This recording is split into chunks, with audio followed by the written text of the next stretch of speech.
Bismillahirrahmanirrahim. Assalamualaikum warahmatullahi wabarakatuh.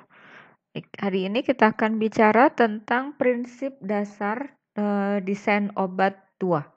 Ya, pada pertemuan sebelumnya kita sudah membahas tentang prinsip dasar desain obat 1. Di sana kita membicarakan tentang struktur dan sifat molekul obat. Di pertemuan pertama kita membicarakan tentang struktur dan sifat molekul target kerja obat.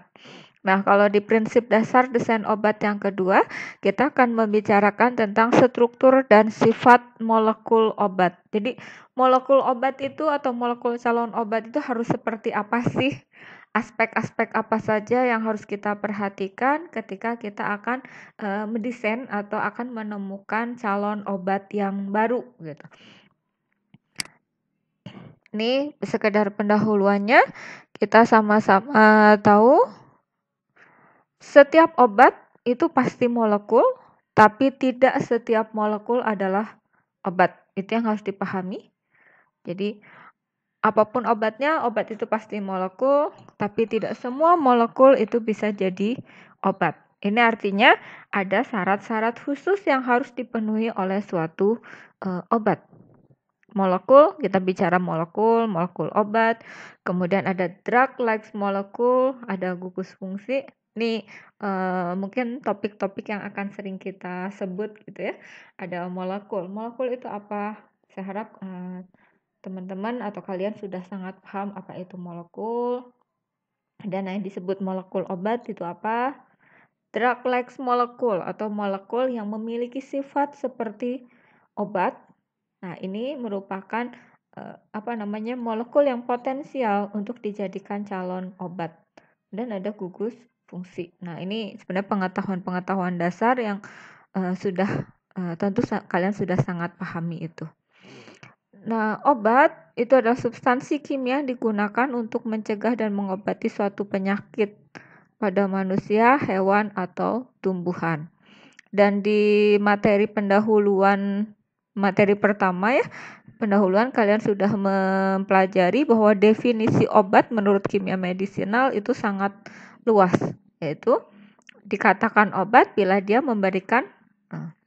dapat bereaksi dengan sistem biologis.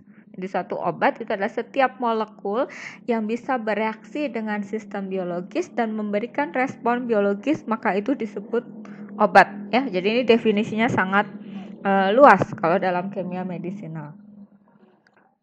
Ini sekadar pengantar. Oke. Berikutnya tentu kalian juga ingat bahwa fokus dari kimia medisinal adalah menemukan obat baru. Itu tujuannya. Ya, dengan berbagai pendekatan, dengan berbagai cara, tapi tujuan utama kimia medisinal adalah menemukan obat baru. Mungkin Anda bertanya, untuk apa sih kalau kita perlu menemukan obat baru? Apa? Nah, salah satu alasannya adalah alasan resistensi. Ya, beberapa obat mungkin akan menyebabkan mengalami resistensi, artinya tidak memberikan efek yang seperti pada awal kemunculannya, dan itu berarti kita perlu punya agen-agen baru yang lebih poten atau agen-agen baru untuk menggantikan obat yang sudah resisten tersebut. Kemudian mungkin ada penyakit baru. Oke, sekarang mungkin kita lagi musim dengan corona gitu ya, dengan COVID-19. Dulu kita nggak akan pernah berpikir kita harus mencari obat atau menemukan obat anti COVID-19. Tapi ketika sekarang ada kasusnya, ya kita mau nggak mau harus berupaya. Ini COVID-19 ini bisa disembuhkan dengan cara apa? Kita lakukan penelitiannya. Nah, kimia medisinal di sini berperan untuk itu. Oke, kemudian bisa jadi atau mungkin karena alasan efek samping obat yang sudah ada itu efek sampingnya terlalu besar atau terlalu membahayakan. Maka orang pun tertantang untuk menemukan obat baru yang kira-kira lebih aman. Atau mungkin alasan secara umumnya adalah untuk memperbaiki sifat obat yang telah ada. Misalnya tadinya obatnya absorpsinya rendah sekali nih di saluran cerna, absorpsinya rendah. Gimana kita meningkatkan absorpsinya?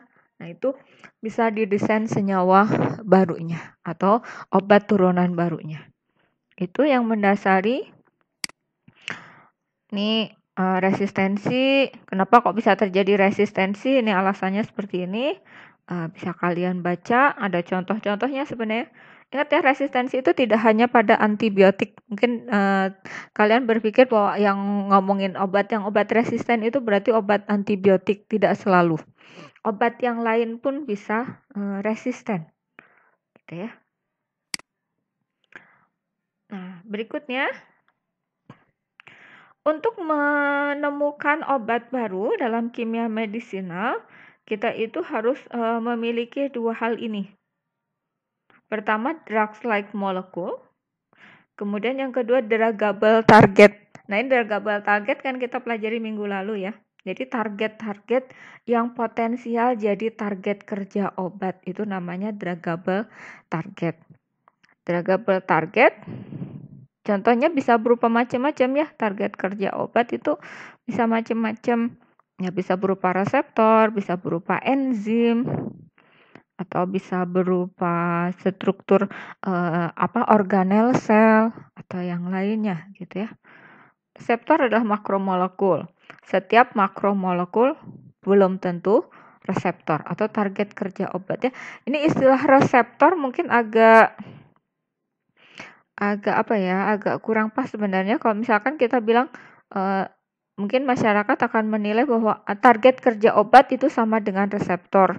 Tapi kalau saya bilang tidak semua target kerja obat reseptor. Target kerja obat memang umumnya berupa reseptor, tapi tidak semua target kerja obat itu reseptor. Nah, sifat dari molekul yang bisa menjadi target kerja obat atau sifat-sifat dari druggable target itu usually protein. Biasanya protein. Ini udah kita bahas minggu lalu. Apakah selalu harus protein? Tidak, ya. Ada yang lain, tidak harus selalu protein. Kemudian dia bisa menghasilkan respon biologis. Gitu ya. Syarat dari druggable target itu menghasilkan respon biologis. Misalnya reseptor menghasilkan respon biologis enggak? Iya, menghasilkan respon biologis. Dia akan menjadi tempat kerja dari suatu neurotransmitter, kemudian menghasilkan efek tertentu, itu menghasilkan respon biologis. Begitupun dengan enzim. Ya, misalkan enzim bisa diaktifasi, bisa diinhibisi untuk aktivitas tertentu. Kemudian syarat yang ketiga adalah tidak menyebabkan toksisitas. Itu syarat target kerja obat. Nah, ini target kerja obat kita udah bahas minggu lalu. Nah, bagaimana dengan drugs-like molecule? Artinya molekul-molekul yang memiliki sifat seperti obat. Ini artinya kalau kita mau mencari obat baru, kita kan harus mencari dulu nih calon-calon obatnya. Nah, calon-calon obatnya itu harus memiliki sifat seperti obat, makanya disebutnya drugs-like molecule atau molekul-molekul yang menyerupai obat. Nah, drugs-like molecule itu punya sifat diantaranya adalah sifat-sifat dari drugs-like molecule itu adalah bobot molekulnya rendah. Rendahnya berapa? Ya, rendahnya berapa? Ya, biasanya ada aturan, nanti kita bicarakan aturan lagi ya. Tapi pada umumnya bobot molekulnya rendah, kemudian tidak terlalu lipofilik, tapi juga tidak terlalu hidrofilik. Jadi molekul obat itu nggak boleh hidrofilik banget atau lipofilik banget. Harusnya tengah-tengah. Dia punya sifat, punya sisi lipofiliknya, juga punya sisi hidrofiliknya. Kemudian yang keempat, memiliki gugus-gugus fungsi. Kenapa kok memiliki gugus fungsi? Kenapa memiliki gugus fungsi penting? Ya karena gugus fungsi itu merupakan bagian yang reaktif. Nanti obat itu harus untuk menghasilkan efek, dia harus bereaksi dengan sistem biologisnya. Nah, yang berperan dalam menentukan reaksinya itu adalah gugus fungsinya. Nah, makanya gugus fungsi ini penting dalam sebagai calon obat, calon molekul obat. Ya, nah ini drug-like molecule, kita masih ngomongin drug-like molecule. Drug-like molecule itu memiliki sifat fisika dan kimia yang berpotensi untuk dikembangkan menjadi obat ya, atau calon obat. Drug-like molecule harus memiliki sifat antara lain molekulnya cukup kecil, ya, dapat ditransportasikan dalam tubuh, cukup hidrofilik untuk dapat larut supaya pecah gitu, supaya larut dalam sistem biologis, tapi juga cukup lipofilik untuk dapat menembus membran. Karena dia perlu diabsorpsi misalkan. Memiliki gugus polar sehingga dapat berikatan dengan target. Namun jumlah gugus polarnya juga tidak boleh terlalu banyak. Kalau terlalu banyak gugus polarnya nanti akan dengan mudah tereliminasi. Kalau terlalu mudah tereliminasi, maka kemungkinan belum menghasilkan efek udah keburu dibuang gitu ya. Itu makanya itu sifat-sifat dari molekul obat. Nah, ini sebenarnya ini Lipinski itu memberikan rumusan saja dari kriteria yang tadi. Ya, menjawab pertanyaan tadi Lipinski kan bilang molekul drug-like molekul itu bobot molekulnya rendah. Nah, rendahnya berapa? Nah, ini Lipinski memberikan batasannya. Gitu ya.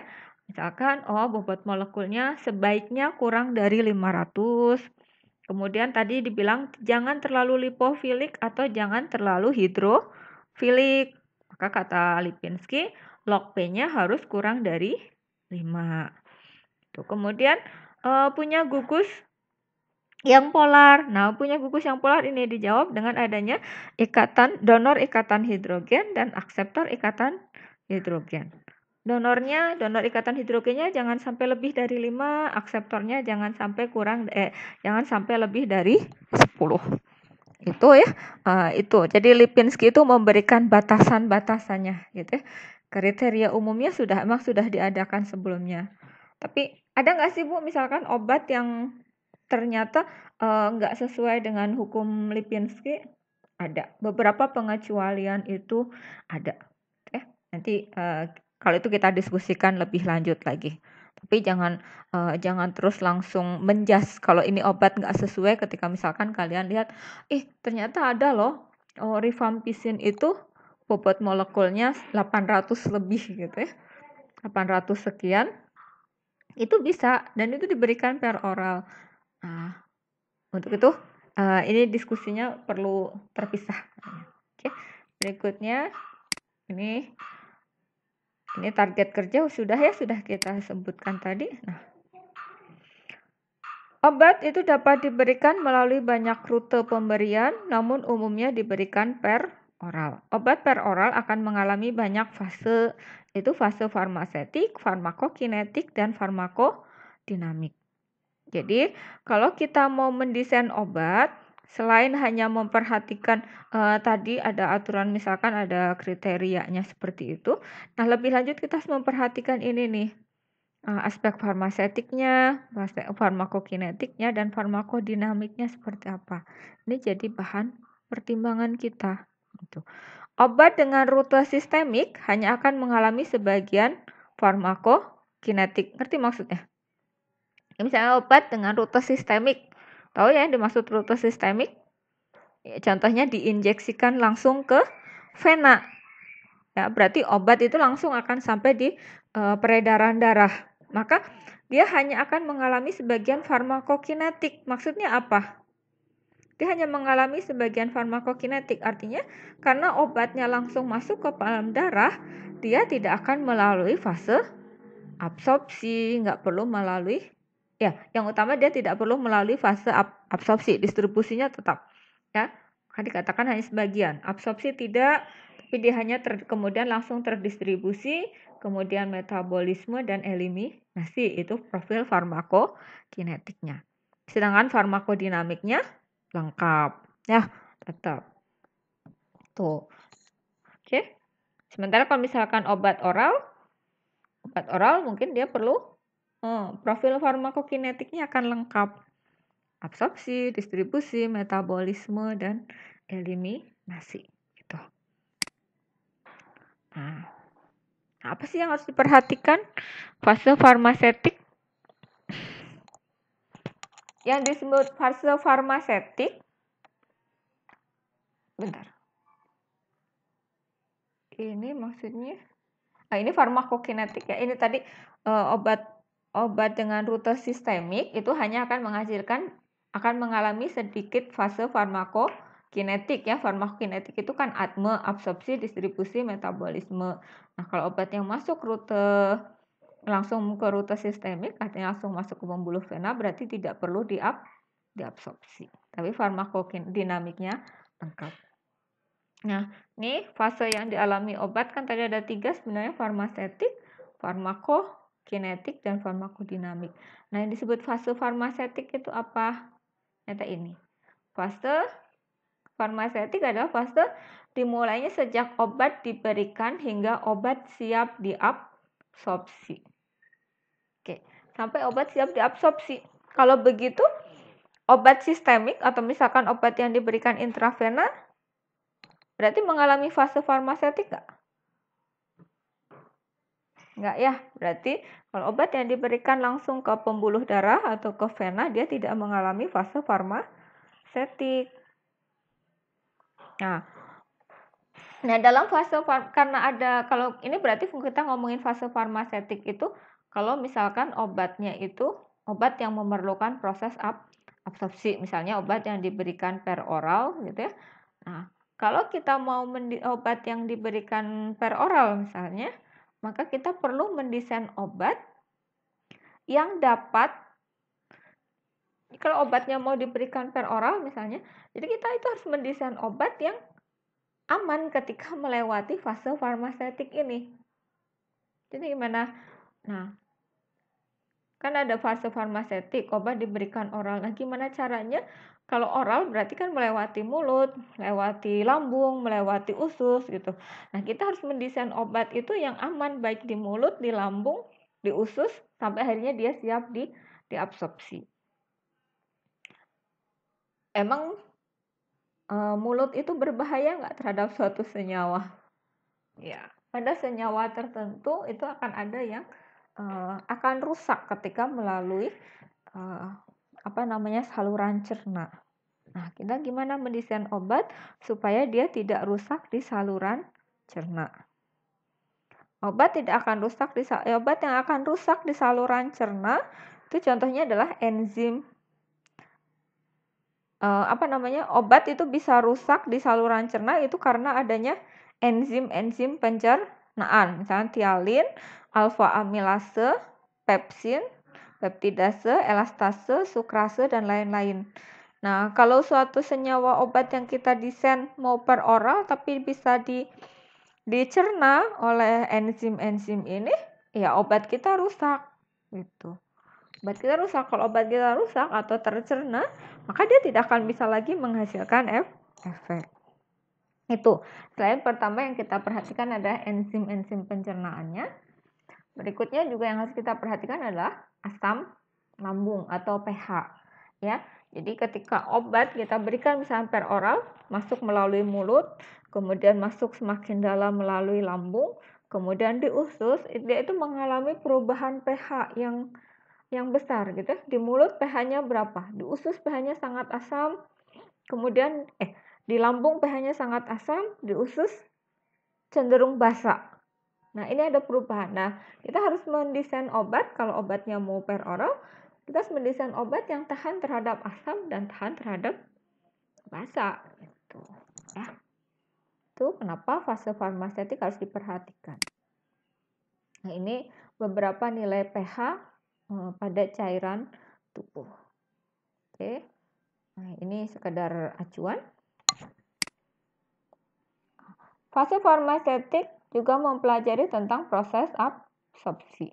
Obat umumnya dapat sedikit diabsorpsi di lambung dan sebagian besar diabsorpsi di usus karena alasan permukaan bidang sentuh melalui difusi pasif itu lebih luas di usus.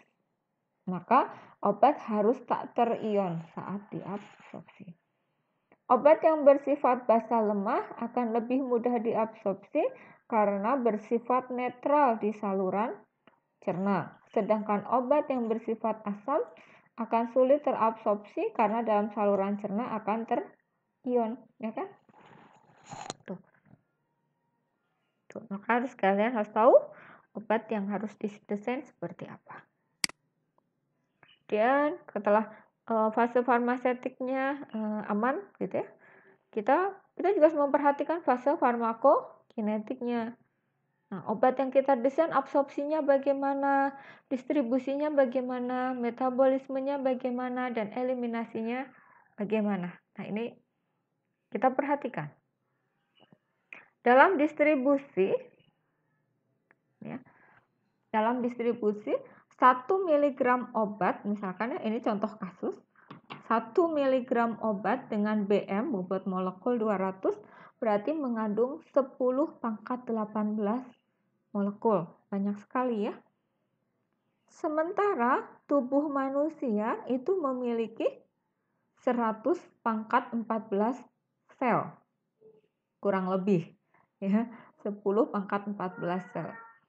Dan tiap sel memiliki 10⁻10 molekul. Artinya, setiap molekul obat itu akan berhadapan dengan sekitar 1/6 calon molekul target. Bagaimana obat bisa mengenali targetnya dengan benar? Nah, itu pertanyaan penting ya. Saya kalian mulai membayangkan gitu, ini maksudnya apa sih gitu. Pada saat distribusi obat juga mungkin berikatan dengan protein darah dengan derajat pengikatan yang bervariasi dari tiap-tiap obat. Obat yang sangat lipofilik tidak terlarut baik dalam serum. Ya, lipofilik berarti kan nonpolar ya. Sementara serum itu kan basisnya air. Berarti dia tidak akan larut baik sehingga akan terikat kuat pada protein darah untuk tujuan transportasi. Ya. Jadi kalau molekul lipofilik itu kan ada air, banyak air. Nah, kalau lipofilik dia nggak bisa ke bawah sama air, maka dia akan cenderung berikatan dengan protein darah. Human HSA itu human serum albumin, ya. Human serum albumin merupakan protein yang biasa terlibat dalam transport obat, ya. HSA. HSA itu protein di dalam darah, dia bisa bergerak. Nah, makanya obat yang lipofil tadi akan berikatan dengan HSA ini, maka dia akan ikut bergerak bersama si HSA gitu ya, atau terdistribusi bersama HSA. Selama masa transportasi, obat juga akan berhadapan dengan resiko metabolisme, terutama saat melintasi hati, sehingga beresiko merubah struktur obat atau mengalami first pass effect. Nah, kalau udah di metabolisme, kemungkinan kan akan menghasilkan metabolitnya. Nah, ada kemungkinan metabolitnya aktif atau tidak aktif atau bahkan mungkin berat racun. Ya. Nah, ini harus diperhitungkan gimana supaya molekul obat yang kita desain itu bisa sampai ke tujuannya dengan benar. Oke, setelah pemberian efek terapi, obat harus dapat dimetabolisme dan diekskresikan sehingga tidak menyebabkan toksisitas. Oke. Itu cerita molekul obat. Jadi dalam mendesain obat kita itu harus berpikir bagaimana caranya molekul obat itu bisa masuk ke dalam tubuh, kemudian mencapai target kerjanya tanpa dia obatnya rusak, ya, tanpa dia rusak, kemudian menghasilkan efek pada targetnya atau pada tempat tujuannya. Tapi setelah dia bekerja, kita juga harus berpikir bagaimana caranya dia bisa dimetabolisme dan dibuang. Oke? Saya harap kalian bisa mengerti maksudnya. Nah, berikutnya kalau sudah fase farmakodinamik. Oh ya, jangan membayangkan gini ya. Jadi obat itu masuk ke sebelum masuk ke mulut misalkan ya melalui saluran cerna, itu kan berarti fase farmaseutik sampai siap diabsorpsi. Ketika sudah diabsorpsi berarti dia masuk fase farmakokinetik. Nah, kalian jangan membayangkan bahwa semua fase farmakokinetik itu selesai dulu, baru fase farmakodinamik. Enggak ya. Jadi, fase farmakodinamik itu ada di antara fase farmakokinetik. Itu maksudnya. Ya. Kebayangkan kalau misalkan fase farmakokinetiknya sudah selesai semua, berarti obat udah di mana? Dibuang dari dalam tubuh. Padahal dia belum mengalami fase farmakodinamik. Kalau belum mengalami fase farmakodinamik, belum menghasilkan efek, gitu ya. Ya, jadi harus dipahami fase farmakodinamik itu harusnya terjadi di antara fase farmakokinetik. Kan berarti setelah obat didistribusikan dan mencapai lingkungan mikronya nih, setelah didistribusikan ya. Distribusikan masih di fase farmakokinetik. Nah, akan ada obat yang mencapai target kerjanya. Itu artinya obat memasuki fase farmakodinamik. Nah, dalam fase ini, obat akan berikatan dengan targetnya melalui interaksi intermolekuler.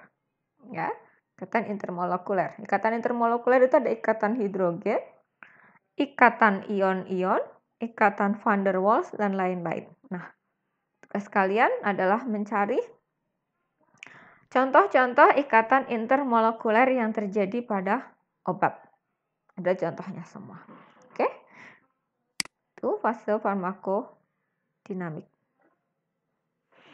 Nah, bagian-bagian dari struktur molekul obat. Jadi kalau kita mau mendesain molekul obat, kita udah memperhitungkan fase farmasetik, farmakokinetik, farmakodinamiknya. Kemudian kita lihat struktur obatnya.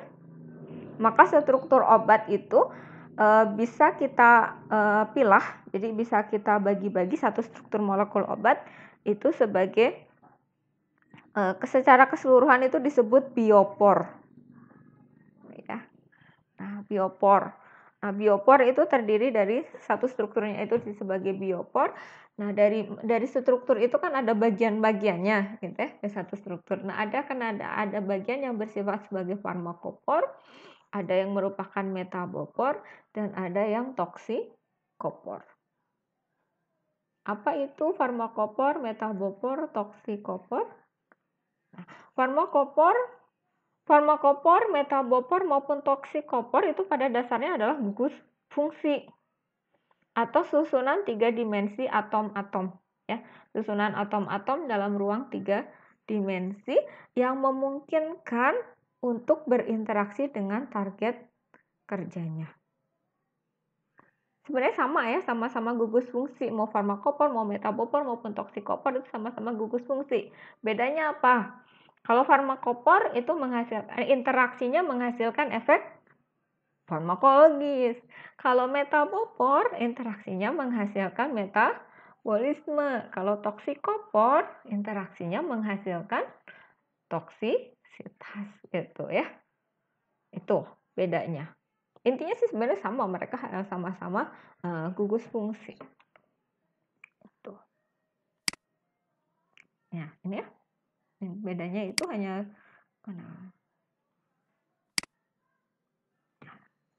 saya rasa itu cukup.